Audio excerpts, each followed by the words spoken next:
Isu akan adanya gempa dan tsunami tanggal 16 dan 17 November 2017 sifatnya hoax.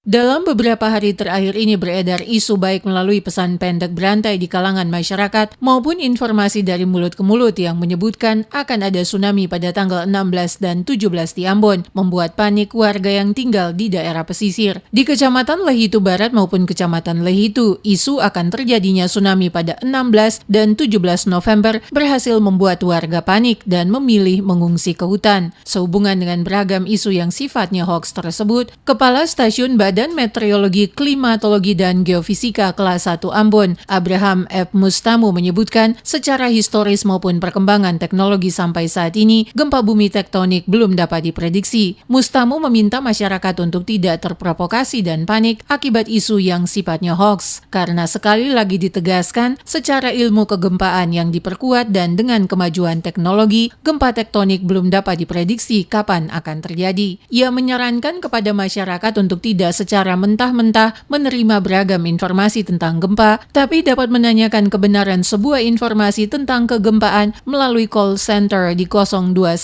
6546 316 atau langsung ke website resmi di www.bmkg.go.id.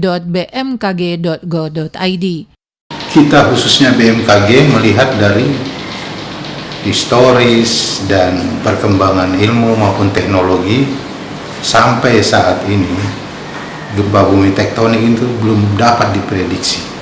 Itu yang bisa saya konfirmasi sekaligus menangkal isu-isu yang mengatakan akan terjadi gempa dan sebagainya. Akan itu berarti meramal dan memprediksi. Sementara secara ilmu kegempaan dan teknologi yang ada sekarang, prediksi gempa belum dapat dilakukan hingga saat ini. Seperti diketahui warga di sejumlah desa yang ada di pesisir pantai Pulau Ambon, tepatnya di Kecamatan Lehitu maupun Lehitu Barat, Kabupaten Maluku Tengah, beberapa hari terakhir mulai mengungsi di dataran tinggi akibat informasi akan ada gempa dan tsunami pada 16 dan 17 November 2017. Isu yang santer diperbincangkan saat ini membuat masyarakat semakin percaya adanya pesan dari seekor gurita yang muncul di salah satu desa di Kecamatan Lehitu Barat, Kabupaten Maluku Tengah, yang menyampaikan pesan agar warga di wilayah pesisir selalu waspada karena akan ada gempa besar dan tsunami melanda Pulau Ambon. Akibat beredarnya isu tersebut, warga masih enggan kembali ke rumah masing-masing di malam hari walaupun pihak berwenang telah menyampaikan bantahan soal akan adanya gempa dan tsunami.